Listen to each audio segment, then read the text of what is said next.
Peace. Welcome to Holistic Intuition, where we collectively explore health, raised consciousness, and overall holistic experiences such as self-love, cultural privilege, confidence, sex, friendships, oppressive systems, and much, much more, while encouraging you to be your best guide in this human experience through helping each other connect more deeply with ourselves. Peace, y'all. Happy Venus Day. Before we begin, I wanted to show you. Oh, she's ready to go already. Okay.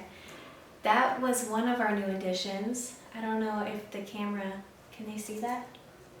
No? Okay.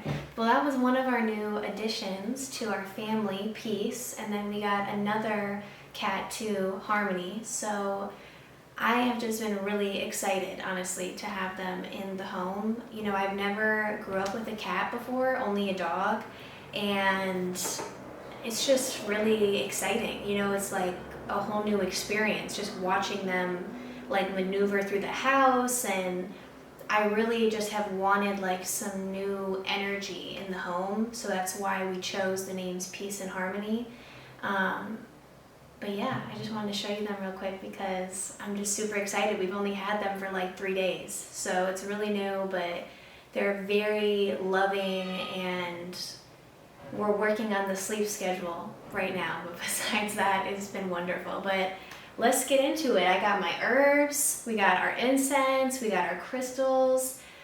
Today I'm drinking a mixture of burdock root with our respiratory blend, which is mullein, ginger, elderberry, elderflower, some other things, and then I put in a little bit of eyebright powder. Eyebright is an herb that is what you would guess. It's helpful for your eyesight as long as, along with a lot of other benefits. So I have a little bit of eyebright powder that I put in here as well. But today is going to be a shorter podcast, and we're just going to touch on ways that you can connect with your femininity. And this is particularly for people with wombs, because we all have feminine energy. Men have feminine energy too. But this is more directed toward people with wombs. And some of these things are not for people with wombs. It can be, you know, if you have a womb or you don't. But certain things I'm going to kind of touch on my own experiences, and because I have a womb, you know, I want to share that. So let's set our intention for this podcast now that you know what we're going to be talking about. And unfortunately, this is a very under talked about topic. You know, it's just not really there in, you know, mainstream media. Most family members are not talking about this. You know, people just aren't really aware of what even is feminine energy. How do I harness it? How do I get in tune with it? Do I have blockages? These are all really important things that we should be thinking about. So maybe that can be part of your intention.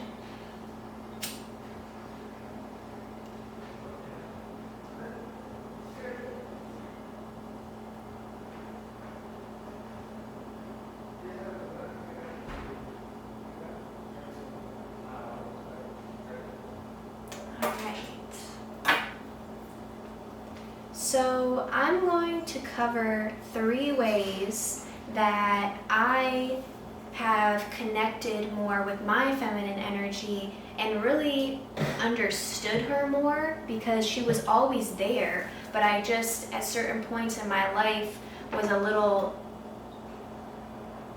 disconnected, I would say.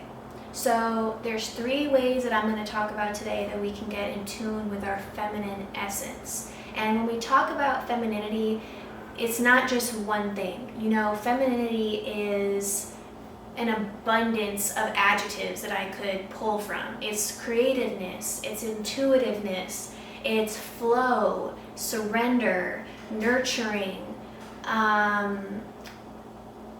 It's really just being. You know, the masculine is more outward, it's more the doing. And we also do need that part. So you have to be in touch with both. If I'm not in touch with how to be assertive and how to get things done, then my feminine energy is going to kind of feel out of whack. So it's important to balance both, but being that I have a womb, I feel more comfortable being more in tune with my feminine.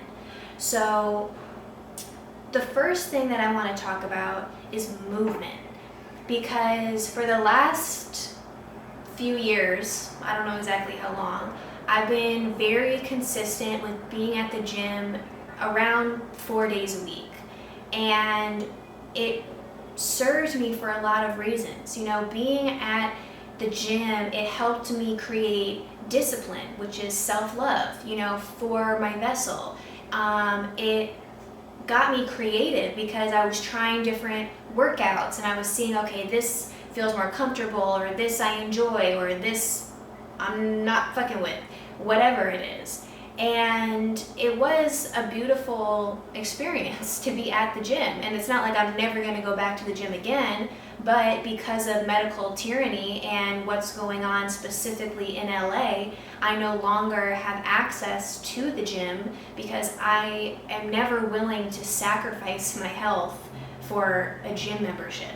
And I just want to, this is a little side note that I want to comment on, is that there's a lot of people right now that feel like they're being forced in the middle between a rock and a hard place. And whether that's, oh, I can't go to school anymore because I have to have this. I can't go to this job anymore. I can't go to sit down at this restaurant. I can't go to the gym. And it can be frustrating. It can be sad. It can be angering. There can be a lot of emotions that come with something when someone tells you that you can no longer do something. But what we have to understand is those things were never ours in the first place. College was not ours. It was their way of control. And now they're using it in a different way. They're using it in terms of medical tyranny. You know, I don't want to go too much into it, but you're never forced to do anything. Don't allow your perspective to be, oh, well, now I just have to do this and I don't feel comfortable, or no. There's always other options. And confusion is a choice. So allow those emotions to flow in and flow out, but know that you always have a choice. You are never stuck. You're never forced if you don't want to be in that position. Okay? So now that I no longer have a gym membership, I decided to kind of shift my perspective and say, you know what? I have been wanting to connect more with my vessel with calisthenics. I have been wanting to connect more with my feminine energy with movement with my hips and my sacral chakra. So it's now I've really transitioned from being at the gym and doing these very masculine movements. You know, when you're at the gym, it's very masculine based. You know, you're picking up heavy weight and it's a lot of grunting and it's and people are throwing their weights down and it's heavy, and you know, it's not like this flow. You're not, you know what I'm saying? It's so different from how the feminine can move her body. And it's not only what I was doing at the gym, but it was the gym environment that when I now reflect on, I'm like, well, no wonder I was, you know, kind of in a certain mindset, because you're in an enclosed room with circulated air. Most times you don't have a window, and it's like, what an artificial environment to connect with my vessel. You know, that it kind of doesn't really make sense if you think about it. You're surrounded by all of this equipment. You're not surrounded by nature. You're feeling the breeze on you. You're not getting sunlight on you as you move. So that, along with the people and the energy at the gym, when I look back, it's like I'm really grateful now for this experience to move my body in this way, because I no longer want to call it exercise. You know, exercise sometimes can sound like a chore, and this is far from a chore. Movement is feeding love into my body. It's feeding love into my mind through all the endorphins that are being released. And the energy at the gym is very, I don't even want to say masculine, because, and I don't like the term toxic masculinity because that's an oxymoron, but it's just not the healthiest energy. And if you're a woman that consistently goes to the gym, you probably know what I'm talking about. You know, it's just, you're surrounded by a lot of men that are inappropriate, that stare, that might say comments to you, or also I would just say as a whole, they don't know how to respect boundaries. If I'm in the middle of a set, why are you talking to me? Where is your boundaries? Why aren't you asking me, hey, can I talk to you for a minute? I know you're in the middle of this workout. That at least would be a nicer introduction, you know? And it's just a lot of energy at the gym that is not conducive to me. And so I've really shifted to doing a lot of YouTube movements. So I look on YouTube for different dance workouts, and mainly what I'm looking for are things that engage my hips, okay? Your hips is a major source of where your feminine energy resides. And also in this area is where your sacral chakra is. Your sacral chakra is responsible for your creative and your sexual energy. And when I first started doing these movements, it was a little uncomfortable. Not just because my hips were tight. My hips were definitely tight, and it took time to loosen it up through, and that's also through stretching, and you have to go, you have to use different modalities. But it also was a little emotionally uncomfortable. Like, why does it feel kind of weird to move my hips in this way, you know? And then that was like another layer for me, that I am not connected to my feminine energy, and there should be no uncomfortability around moving my vessel in any way. So I really focused on feeding my vessel gratitude, because where I work out, I'll have my laptop and I'll work out, or I'll do my movements in front of the mirror. And number one, I am giving thanks to my vessel for all of its functions. I'm looking at my vessel and being grateful for every little part of it that is assisting me in this movement. I am thankful for the cells getting oxygen. When I'm thankful for the oxygen going to my muscles, I'm thankful that I can move my body without pain, and just feeding myself these different, affirmations really, and creating those neural pathways in my brain.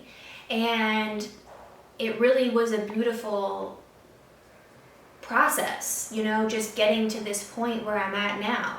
And then as a secondary, I would look in the mirror and feed my body goodness around the appearance, because that's never what should be looked at, number one. I don't move my body and engage my muscles to look a certain way anymore. I used to.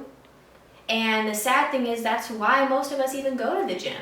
It's just like, I want this body part to be more toned. I want this body part to be bigger. I want a muscle to be here. We're not even thinking about how our body is going to be enhanced on a cellular level from those movements. And that's just not what I'm about anymore. I don't go to do something for the aesthetic.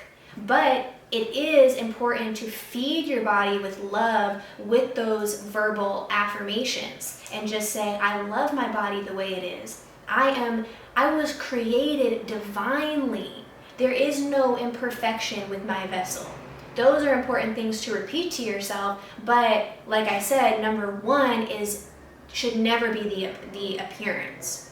So that was one way that I really, shifted focus to movements that bring me vitality and engage my feminine essence. And it's really opened me up. It's so much more than just me moving my hips. I feel much more open now. I feel like this flower that has just bloomed and it's just open, and it's really just a beautiful feeling. So I really invite anyone to engage your hips more. It doesn't matter if you have a womb or not. Like I said, we all have feminine energy, and if that energy is not consistently flowing, it's going to be stagnant.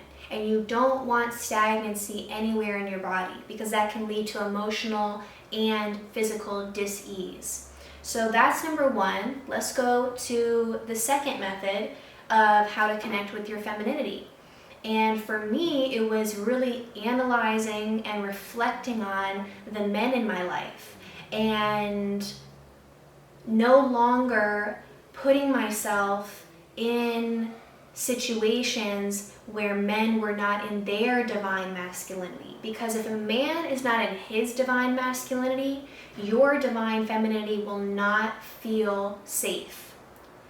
It is the job of both of us, the feminine and the masculine, to create safety for one another. Okay, it's not just like, oh, it's just the masculine's job to provide safety.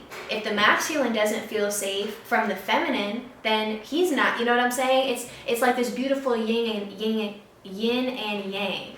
So I realized that the men in my life, and this is not in a romantic way, this can be in a friendship way, it can be family, it can be anyone, they were not operating from their divine masculinity. And how do I know that? Because I never felt 100% comfortable in their presence. And that takes a lot of reflection. It takes a lot of being in tune with your spirit, because your spirit is never not talking to you. She is always communicating with you. In every word someone says, there is a vibration. There is a frequency that is talking to you in a way. And if a man is not operating in that divine masculinity, it can look a lot of different ways, but it doesn't really matter. What matters is that you are not feeling 100% comfortable to be yourself. Maybe you're not comfortable to move your body in a certain way. Maybe you're not comfortable to speak your truth. Maybe you're in conversation, you don't feel safe to explore your thoughts or to state your feelings. And we all deserve interactions where we feel safe, where we feel heard, and where there's not this tension, it's just a flow. And for me, because I wasn't in my divine feminine and the men around me weren't in their divine masculine, you know, certain things about myself I had to look at and heal. So for example, I would say my whole life I had a major wall up, especially with men. And I would only allow them to get to a certain point. And then it was like, okay. And depending on what man it was and what relationship, is it like a friend, is it a romantic partner, whatever, it would be dependent on that too. But I always kept a barrier up. And that was my way of protecting myself. And if I felt protected, I wouldn't feel the need to do that. So it looked like being overly dominant, you know, and you also have to go back to the way that you were raised. So I was raised very much in my masculine. I was raised, you need to be independent, you need to know how to do everything for yourself. I'm not always going to be here to take care of you. And while, of course, that has importance in certain aspects of life, it also taught me from an early age that I need to pretty much have it figured out. I need to be the one to do it. And there wasn't a lot of innerstanding with that. You know, it was just very firm. And like I said, the feminine essence is flow. It's not this, right? So that was something that I had to look at too, is you have to look at the relationship with the first masculine person in your life, a dad, a grandpa, a brother, and you have to think back to those interactions. How did I feel? Did I feel comfortable to express my emotions? Did I feel that I was loved the way I wanted to be loved? Because all of those things will have a major impact on how your feminine essence arises or is suppressed. And one of the most difficult things that I had to look at, and it's not like it's just 100% gone now, you know, it still comes up in little ways, and I just gently affirm that this is something I'm still pouring love into. But I definitely had an issue with control in terms of the outcome of certain things. So I wasn't allowing the universe to co-create with me. I was just like, I'm gonna do this and this is how it's gonna turn out. And if it doesn't turn out like that, then now I feel tension in my body, or now I'm reacting in a way that that doesn't feel positive in my body. And so some affirmations that I would say to myself, and I recommend you try if this is something that resonates with you, is I release expectations of outcomes, or I accept this turning out differently than how I pictured. Because we always have to be open to that we're not gonna know how shit always is gonna go, you know, and that's one of the beauties of life. So I was just saying that that's really a beautiful part of life, is that there is so much unknown. Imagine if we just knew our entire life, how boring that would be. I love that there's the unknown, and I had to surrender to the unknown. And it wasn't like it just happened overnight. There were definitely points where it was uncomfortable. It was uncomfortable to not know what was gonna happen, or it was uncomfortable to not know the reason why behind something. And I really just had to shift my perspective, because everything is perspective. And once I shifted my perspective and surrendered to the flow, everything just changed. Everything. It was like life was just easier. Life was more enjoyable. My emotions, my thoughts, my interactions were so much more enjoyable. So if that's something that resonates with you, definitely, you know, put some intention on that and see if you can, first of all, get to the root of where that is coming from, and then secondly, how you can heal it. You know, maybe through movement, through affirmations, there's a whole spiel of things that you can do. And the main reason that I bring this up is, you know, being selective and intentional about the men that you keep in your life, is because that emotional or mental lack of safety will transfer to a lack of safety in your body. There is a cause and an effect to everything.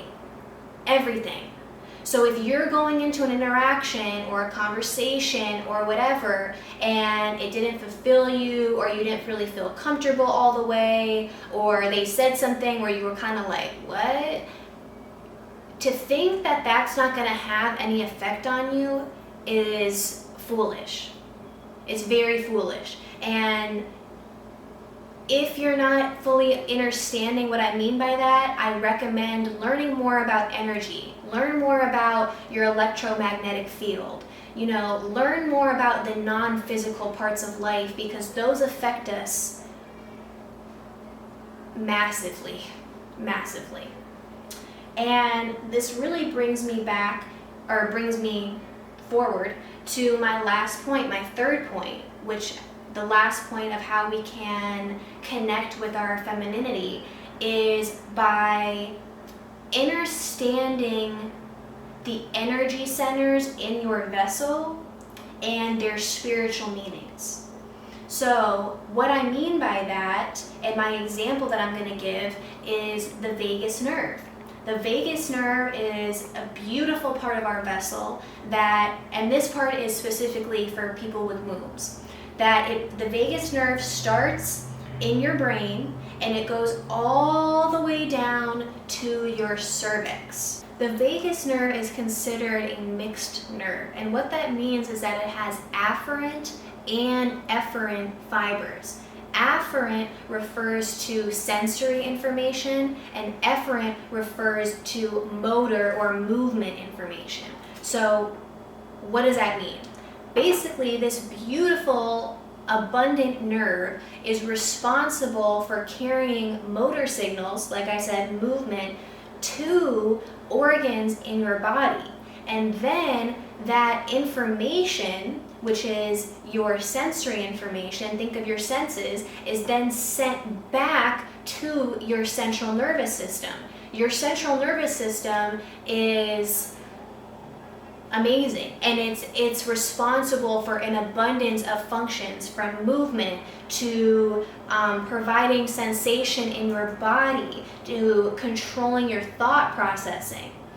So now that we know what the vagus nerve does and where it travels from your brain to your cervix, now let's talk about, why is your cervix important? Well, your cervix is part of your female reproductive organs. So when you think of the vulva, because most people call it the vagina, okay, your whole, if you were to like open a woman's legs and everything you see, that's not the vagina, okay? People just want to like call the whole area the vagina. The whole outside area is called the vulva. The vaginal canal, the vagina, is the actual hole, that is penetrated or babies come out of. And once you go in the vaginal canal, it's not just like for example, like sometimes when you're younger, girls will be like, well, if I put a tampon in there, what if it just gets lost? Like, no, it can't get lost, okay? You go in the vaginal canal, and then at the end of the vaginal canal is your cervix. And it's like a blocker. There, you can't get through the cervix unless a baby is coming out, and then it will open. So the cervix is amazing, and it's something that we need to know about our body. And the cervix is sometimes referred to as the spiritual gateway. And in different cultures and ideologies, the cervix is the heart point in women. So, why is this important? Because there is this beautiful cyclical nature of the body and the mind. And the body obviously includes the cervix. And if we know that the cervix has these very spiritual properties and is connected to our subconscious and all these different parts of ourselves, then it's very important to realize that if the body doesn't feel safe, that will transfer to the mind, and vice versa, because it's this beautiful loop. Okay? So if our body is experiencing tension, that will be transmitted to our thought processes. It will be transmitted to our emotions, to our conscious and subconscious mind. And vice versa. If our mind is in tension, if we're having low frequency, low vibrational thoughts, that is going to transfer to our body, and our body is going to hold tension or stored energy. Now, focusing on healing your trauma, focusing on clearing and cleansing your womb, and bringing safety back to the body can connect you with your heart center and relax the cervix. And I just want to give you like my own experience with this, because as I was connecting more with my feminine energy, I still felt a blockage. And once I surrendered to this unknown and really put in a lot of intentional time, discipline, and different practices into caring for my feminine energy, until that happened, my cervix had issues. And it was just this level of tightness that I felt. And this can happen in a lot of different ways. It can happen in sexual encounters, it can happen in non-sexual encounters, but for me, it was coming forward during sex. Like I could just feel this tightness, And it wasn't just like I could feel it in my body. It was also this mental cage almost. Like I couldn't get out of it. Like it was like I couldn't fully experience the sensations that I wanted to. I couldn't fully surrender to the joys of lovemaking, you know? And once I, you know, said all those things that I did, like I did do those things. I focused on healing my trauma. I looked at the origins of where these things came from. I did womb healing meditations. I yoni steamed with herbs. I did a lot of different things, and it took time. Everything takes time. And once I did that, it was like a major shift. And that analogy that I gave before is just exactly how I felt. I just felt like a closed flower before. And it wasn't like I was all the way closed. I still could enjoy things, but it wasn't where I knew it could be and where I wanted it to be. And once I did those practices, I literally felt like a beautiful rose that bloomed and was just open now. And I just felt so much less tension everywhere. And my partner could feel less tension. And that is a beautiful experience to have, because so many women have had uncomfortable experiences. And this isn't just around sex, but I just want to specifically touch on sex for a minute. Is a lot of times, you know, we've been in situations that were not 100% what we wanted them to be. That doesn't mean they were necessarily bad. It doesn't mean that they were always, you know, traumatic or nothing like that. Sometimes it's just small things. You know, like when Shamaya was here, she touched on how even just being touched too aggressively, sometimes, you know, we don't have the words, we don't have the confidence or whatever it may be to say how we feel. And just being touched too aggressively, or the words, like think of the disgusting words that people use when they're having sex. That's not conducive to what the act of sex is. The act of sex is a very spiritual and sacred act. And I don't want to hear things like, I'm gonna murder that, or I'm gonna beat that up. Like, what?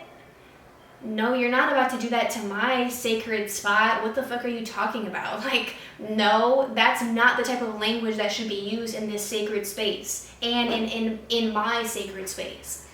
So just kind of reflect. If you have a womb, reflect a little bit and think about, you know, was I touched the way I wanted? Was I talked to the way I wanted?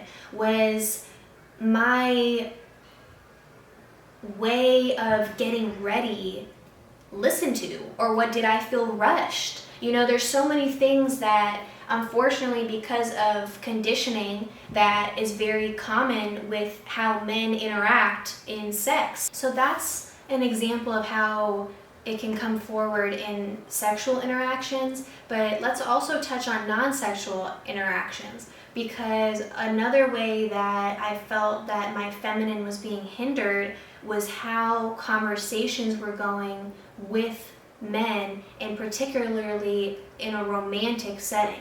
So I shouldn't ever have to assert myself in an overly dominant way in order to be heard. Let's just pause and think about that statement for a minute, okay? I should never have to overly assert my dominance in a conversation to be heard, to be validated, to be listened to be acknowledged. And very often when people don't agree with you, they don't come with questions. They come with tension. No, that's not. Hold on. Did you ask me about why I felt this way? Did you get into the deeper underlying reasons of why this conversation is coming up? And that was something that I had to express, that I don't feel emotionally safe to give in this conversation. I don't feel emotionally safe to express in this conversation. Because safety is not just physical, like, oh I'm in a safe environment. No, it can be emotionally safe, mentally safe. and energetically safe. And so that was something that I had to realize that was happening, number one. And number two, I had to have enough confidence and love in myself to speak that to the people that I felt comfortable to speak it to, and to people that I knew were going to listen. Even if they might not have understood right away, I know who listens to me and who doesn't. I know who asks me questions and who doesn't. And so I feed my energy, I pour my energy and love into people that reciprocate that, who listen to my needs. And so once, that shifted, where I felt like I was more free to express myself without tension, without feeling like I'm in an argument. It shouldn't feel like an argument. It should feel like an open conversation. And not in every open conversation everyone's going to agree. That's fine. But everyone should feel safe to express how they feel. So that is something that's so important. I am so over the days of trying to fight someone to understand me. If people want to understand you, they will. Period. If they don't, they won't. And so I had to discern between people that were actually here to listen to me and to have our relationship evolve, and who just wasn't ready because they had unhealed parts of them. So that's another thing I wanted to point out, because these things don't just happen in sex, they happen in every facet of life. So I wanted to give you like a concrete sexual example and a non-sexual example. So, at the core, like I said, our feminine essence is very much of a flow. It's very much of this beautiful, free-flowing movement. And it's about surrendering to the flow. And that just isn't possible when you hold tension in the body or the mind.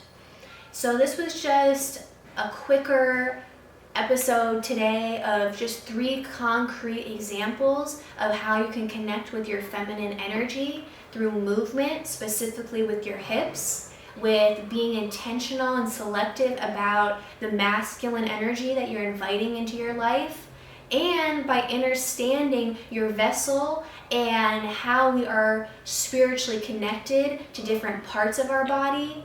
And just those things are so broad, but just, going into those 3 things. But I really invite you and recommend you to explore your own ways of how your feminine essence feels free, or how she feels tension.